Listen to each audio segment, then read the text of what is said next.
Hello BookTube! Welcome to Lizzie Faye Loves Books. I'm Elizabeth and this is my November wrap-up. For the month of November, I had a great reading month. I read 9 physical books and listened to 6 audiobooks for a total of 15 books, and I'm really happy about it. I want to go ahead and squeeze it all into one video, and so I'm going to try to not say a whole lot about each one, but I will give you a little idea of what it's about, and if you have any questions about it, if it's something you want to know more about, just let me know in the comments. Now, it has been almost 3 weeks since I filmed a video. I did just post 2 videos recently, but those were videos that I had filmed before Thanksgiving. The weekend before Thanksgiving, I filmed 4 videos. One just didn't turn out. The birthday tag, I did go ahead and get posted while it was still November because my birthday was in November. And then the other 2, I was finally able to edit and upload. The reason it took so long is because while I was editing the second video, our computer just died. It would not restart. It would not do anything. So we had to get a new computer. Thankfully, Black Friday happens right after Thanksgiving, so my husband was able to find a good deal on a computer. But as you know, when you get a new computer, it takes some time to get everything, uploaded, and, it's different. So it just took some time to get my editing software loaded and figure out how to upload pictures and all of that stuff. So I finally got those other 2 videos off my camera, and today I decided I was going to take this morning and get some videos filmed because I am behind. So this is my November wrap-up. I met some different challenges and I had some different goals to read in November, and I was able to accomplish the majority of the goals that I had. So let me show you some of the books that I read. Now, 4 of the books I read, I've already done a wrap-up of, and these are the 3rd grade Sunshine State Young Reader Award finalists. As I mentioned before, most of these are actually about middle graders, so they'd be suitable for anyone, 3rd grade and up. I read Athlete vs. Mathlete by W.C. Mack. I read White Fur Flying by Patricia MacLachlan. I read 8 Keys by Suzanne LaFleur. And 3 Times Lucky by Sheila Turnage. This was my favorite out of this group that I read. Now, there was one other one, Freaky Fast Frankie Joe by Latricia Clifton, but I had read it back in October, I guess. And so I did a wrap-up of all 5 of those books in the video that I just posted before this, so I'm not going to talk anymore about them here. Now, 3 of the books I read in November were to meet challenges in the Ultimate Reading Challenge. If you followed my channel for a while, you know that I have been doing the Ultimate Reading Challenge that is put out by Pop Sugar, and it's been going on all year. In fact, they've already announced their 2016 Ultimate Reading Challenge, and for the 2016 challenge, there is only 40 prompts, and one of those is a 2-book challenge. So there's a total of 41 books, so I'm definitely going to do that challenge for next year. The books I read that fulfill challenges in the Ultimate Reading Challenge: Rebecca of Sunnybrook Farm by Kate Douglas Wiggin. Now, this adaptation was actually written by Eliza Gatewood Warren for these great illustrated classics. This meets the challenge to read a book your mother loves. My mother actually gave this book to my daughter Emily when she was very young, and even now at age 14 she's not able to read at this level due to her autism and epilepsy, and so I read this to her and we had a good time reading it. I'm not sure how much of it she comprehended, but she did sit still and listen as long as we didn't read too much at once,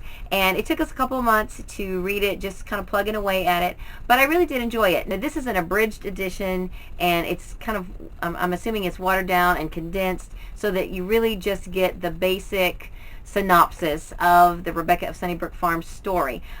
Just to give you a little idea of what this is about, in case you're not familiar with it, Rebecca of Sunnybrook Farm has some similarities to the Lucy Maud Montgomery writings, not so much Anne of Green Gables, but more like Sarah, the Story Girl, in that she has only one living parent, and that parent, for one reason or another, is not able to take care of her and sends her to live with 2 spinster aunts. She is then exposed to different living type of situation than what she's used to, attitude, but she's spunky, and she really is just a joy to be around. She's just a really likable, lovable character. So, like the story girl, her two aunts are polar opposites. One is kind of grumpy, and the other is sweet and nurturing. It's really it's a good formula that works for a children's story. It's very heartwarming and sweet, and I am looking forward to reading the full version of this at some point in my life. I don't know if you can see this one very good. The cover is very dim, but this is the Hiawatha primer by Florence Holbrook, and the challenge was to read a 100-year-old book. Now, you may have noticed that I pronounced it Hiawatha. My whole life I have said Hiawatha. Now, I am discovering that just because something was one way as I was growing up, that may not necessarily be the correct way. You know, I grew up in a rural country area, and the way we pronounce things is not necessarily how it's supposed to be pronounced. Now, I don't know if you've ever heard it pronounced Hiawatha, or if you've always pronounced it Hiawatha, or if you've ever heard of this at all. But in the back of the book, because this is a textbook basically, and in the back of the book it gives vocabulary words and pronunciations. And it actually says, when it spells out how you pronounce the word, it says that it is pronounced H long E. It is pronounced with a long E sound, Hiawatha. And so I stand corrected. I suppose I have always pronounced it incorrectly. I like to feel like I'm teachable, and if I've been doing something wrong, even if it's been 50 years, I like to feel like I can be taught something and learn from that. So I read the Hiawatha primer, and I enjoyed it. It wasn't as quick of a read as I thought, because it was laborious in that it was very repetitive. Because it's a textbook, it's a reader for elementary students, it restates, you know, it tells the basic story of Hiawatha, but it restates and retells and structures the sentences in different ways, and then it goes back and summarizes. I suppose for comprehension purposes, you actually are reading the story and the different vignettes within the story several times and in different ways. So that's what makes it a good textbook. One interesting thing I thought about as I was reading this, because this particular copy was published in 1908 and the original was published in 1898, but I got to thinking, my grandmother was the one who introduced me to Hiawatha. She said Hiawatha, of course, but I wonder if she was born in 1902. That would mean that this book was out and was probably being used for elementary school students when she was in elementary school. And I can't help but think that she read this as an elementary school student. I mean, not this copy. Of course, I just bought this at a book sale maybe a year ago. But she must have known this story, and she read it to me and read it with me. When I had a copy of a shorter version of it in one of my childhood storybooks. And I remember reading it multiple times and having her read it to me. So I almost am certain she must have known this story from childhood. All right, now my next book for the Ultimate Reading Challenge was to read a book that got bad reviews. I already mentioned that I was going to read The Almost Moon by Alice Seebold. She's the author of The Lovely Bones, which got great reviews. However, The Almost Moon got pretty bad reviews. The average rating on Goodreads is a 2.65. I gave it a 1. Now, I'm not saying that it's a badly written book, but it's hard to really know that because the topic is so unsavory and just distasteful. It's just a difficult subject to read about. This is about a lady who kills her mother, and that's not a spoiler because in the very first sentence she tells you that she kills her mother. And then she goes about telling you how and why and justifying it and everything else that went on in the next 48 hours, as well as some of her memories. The other thing I didn't really care for is that there was not really any resolution. You don't really know, spoiler alert, not that you'll want to read it because it really is not that great of a book. Unless you just want to read it out of curiosity, then you can mute this video for a few seconds. There's no resolution at the end. you still really don't know what happens to her. Does she get caught or not? Does she kill herself? Does she not? It just leaves you hanging. And so that was frustrating. And besides, then now, if you followed my channel for a while, you know I'm not a fan of bad language, and meaningless sex is just meaningless. I don't like reading about it, and it's just, ugh. So there was that element in here, in addition to her killing her mother, and the stuff that she did. It's just, ugh. I really, you know, if I hadn't decided that I was going to read this for this challenge and didn't have anything else to read for this challenge, I would have put it down before I even started. I felt just, I don't know, I just felt bad reading it. It was just not a fun book to read at all. And the sad thing is that it's a beautiful cover. You know, I love this color, the chair, and the title's nice. So judging this book by its cover, you might think it's a pretty good book. And again, I'm not going to say it's a bad book. The consensus on Goodreads is that it's not enjoyable. I did see at least one review that gave it a 5-star read. And it's not difficult to read. It flows well. And as far as the writing style, it's not difficult to read. I didn't have any trouble reading it, but I didn't enjoy the process, I guess is what I really want to say about it.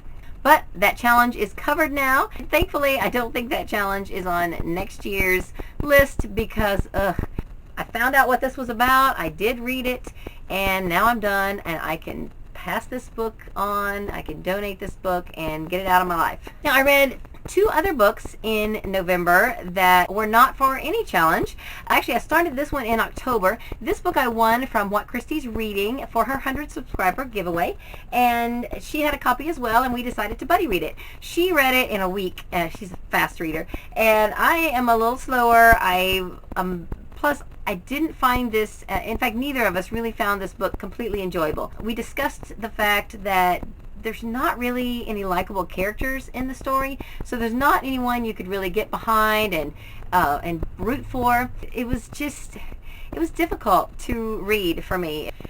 The story itself was interesting, but it didn't flow quickly. I was not able to read it quickly, and I got to the point where I was trying so hard to read this, was neglecting everything else, that I finally just had to put it down for a couple weeks, and kind of, because I didn't want to get in a reading slump, and get some other stuff going, get some other books read, so that I felt like I was accomplishing something. And then I was able to pick this back up the second half of the month, and I looked at what I had left and what I had to read each day to get it done by the end of November, and that's what I did. Which was kind of how I read The Almost Moon. Because it was such an unsavory topic, I was reading this one and The Almost Moon kind of at the same time, and I would read some pages in one and then read some pages in the other. But when I finished my reading goal in both of those books each day, I would reward myself with a chapter from a selection by Kiera. Now, I had been wanting to read this for a long time. My daughter and I had bought the first 3 of these books at the Scholastic Warehouse sale back in May, and I had just been hem-hawing around about getting to them. Finally, she pulled it off the shelf and handed it to me one day and said, "Mom, I really want you to read this book." And so I said, "Oh, I've got so many other things I need to read," but I thought, you know what? I will get it read. And so I started it. For a few days, I read a chapter a day until I got the other 2 done. And then on the last day of the month, I was able to read a good bit, and I didn't have too much left, so that I actually finished it on December 1st. But really, isn't December 1st really just November 31st? I think so. So I'm going to say I finished this on November 31st. And I'm going to count it for November because I read the majority of it in November. And I really, really liked it. And I knew that I would. And I keep hearing people say that America's Singer is frustrating. I didn't see that or get that. Maybe that happens in future books. In this book, I thoroughly enjoyed it, and I wasn't surprised because I was pretty sure I was going to like it. I had been looking forward to reading it. It just didn't go with any of the challenges I was doing, and so I kept putting it off. But it's a lot of fun, and I am looking forward to reading The Elite. I probably will put it off until January, but I'm excited about continuing the series. Okay, for audiobooks, I listened to A Tree Grows in Brooklyn. This was for my book club at my public library, and I didn't really think I was enjoying it that much. It was interesting. It's a girl growing up in Brooklyn. She was born in 1901, so I think it starts out when she's maybe 10 or 12, and goes through her life on into till she's grown. It also gives you the backstory of her mother and how her mother and father met, and her mother really is a central character in this book as well. If you had asked me if I liked this book before I went to book club, I would have probably said, eh. But during the book club, people brought up some different points that I hadn't really thought about. And it was more interesting discussing it than it was actually reading it or listening to it. So I would say overall, I enjoyed it more than I thought I did when I listened to it. It's not really the kind of book that I read. I mean, it's historical fiction. I do enjoy some historical fiction, but it was kind of just, it was just the story of her growing up, and nothing really earth-shattering happens. It's definitely worth reading. It's kind of long. It was 13 discs, and each disc is over an hour, about 75 minutes, I think. And so you can do the math on that. It's not the type of book that I normally enjoy reading, but I think it's a very good book. It's a very good piece of literature.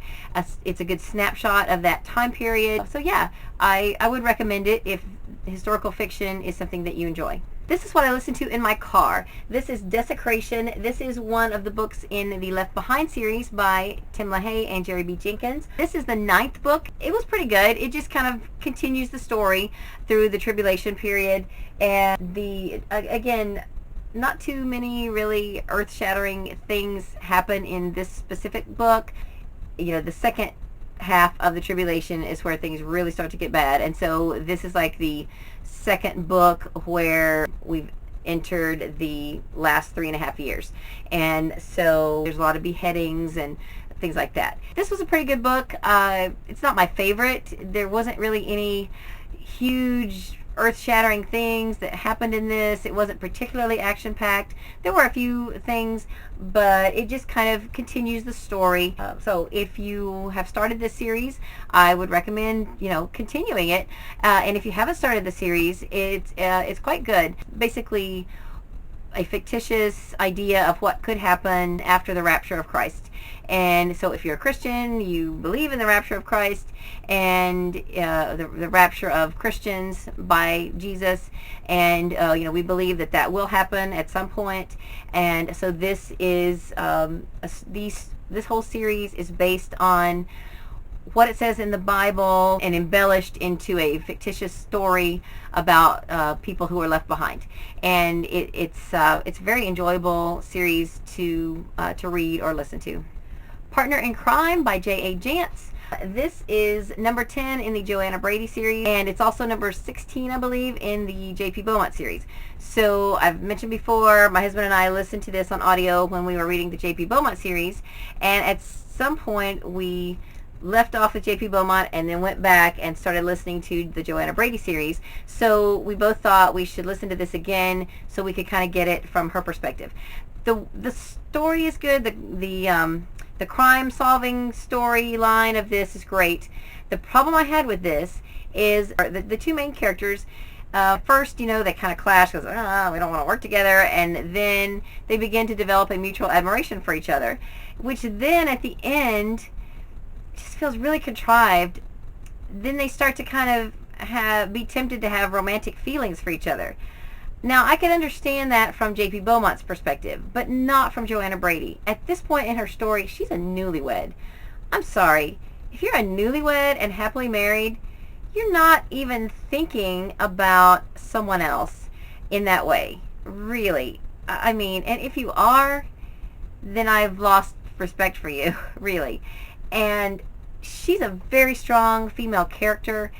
I don't think that she would have had that problem. I really don't. So I don't know if J.A. Jance just felt like, oh, I'm putting these two really strong characters together, or they should have some sort of feelings for each other. It just didn't make sense to me.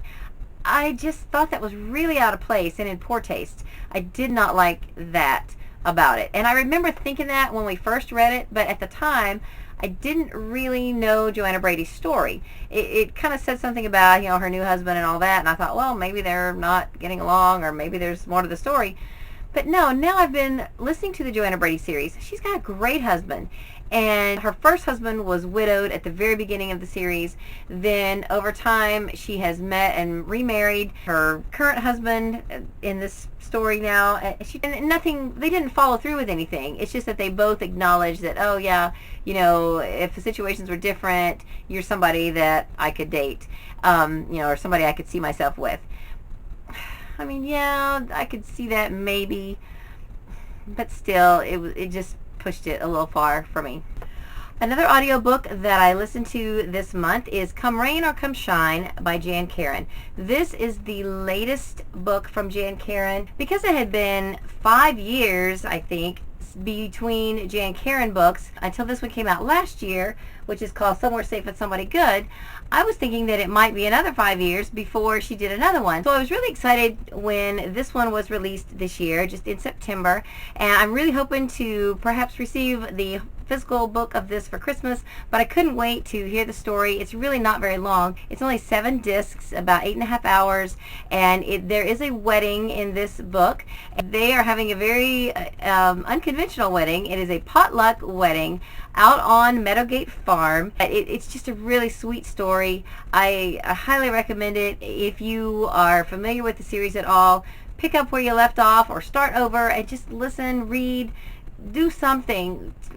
Just consume these books. They're just wonderful. I was just thrilled that Jan Karon wrote another one. Now, what's different about this book, you may recall, if you've read any of these before, that all of the Mitford books are written from one point of view. It's Father Tim's. This is written from multiple points of view. At first I thought it was going to be just from Lace's point of view, but then as the story went on, there were several points of view. Some of them, what you would consider minor characters, you kind of get to hear what they're thinking. I'm wondering if maybe this is going to be a transition book into making some of the other characters the primary subjects. So I think that's a great thing, because not only would we get to have all these books that are focused on Father Tim, now we would perhaps be able to get in the minds of some of the other really awesome characters in these books. I'm excited about the direction that it's going, and I am looking forward to more books in the future, I hope. Alright, then a couple days before the end of the month, I was finished with those other audiobooks, and I still had a couple days left in the month, and I had recently bought some boxes of books from a friend who does estate sales. She cleans out after estate sales. So I paid like $3 for a box of audiobooks, which is a great deal, and I'll probably end up donating a lot of them. Some of them we may sell online. I was just looking through the box and I thought, well, I'll pull out something that looks interesting. This is a Hiaasen book called Basket Case. I had listened to this before. I believe I listened to the full version of this in the past. This is an abridged version. It's on 3 audio cassettes, so I was able to listen to it in my car. And this is a good story. Storyline in this, I thought it's good. It's funny. It's enjoyable. Like in most Carl Hiaasen adult books, there's a little bit of bad language. And this one, the language in this one was not particularly over the top. So I enjoy listening to this again. Once I got into it, I kind of remembered the storyline, but not completely. So it was, it was something to listen to in my car. It was also read by the author. I think the other Carl Hiaasen audiobooks that I have listened to are not read by the author. So I did enjoy hearing it from his voice. This is a book on CD. It's called Man of Her Dreams by Tami Hoag. This, as you can probably see from the cover, is a romance. I wasn't really sure. I kind of picked it up. It only has 5 discs, and I thought, well, this will be a quick read because I wanted to finish it up by the end of the month. I didn't really enjoy this, and I'll tell you why. I'm not against romances. I do enjoy a good romantic story. This one, though, really was frustrating. It starts out pretty good. The main female character is she's at her best friend's wedding. I believe she's a bridesmaid, and she has been dating her best friend's brother. So they're sitting at the table together, and he just kind of out of the blue says, well, we may as well get married. Why not? We're a good match, blah, blah, blah, on and on. And she's all, what? Where did that come from? And he starts giving her all these practical reasons why they should get married. Well, not once does he say, I love you, and he's like, well, I'm sorry. If you just want somebody to cook and clean for you, then you have another thing coming, because I'm not marrying you just because you think it's practical. Well, it turns out she really is in love with him, and she's been in love with him since childhood. And so she sets out, now here's where it goes wrong. She sets out to try to get him to fall in love with her, and she does it by using her sex appeal. There's so many other ways that you can show somebody how you love them. You don't have to give yourself over to you don't have to parade around in front of them naked. And that's basically what she did here. That just goes against everything I've ever been taught. That's just not how you, yeah, you could pick somebody up like that, but that's just not what you base a good long-term relationship on. And you can't base a marriage completely on that.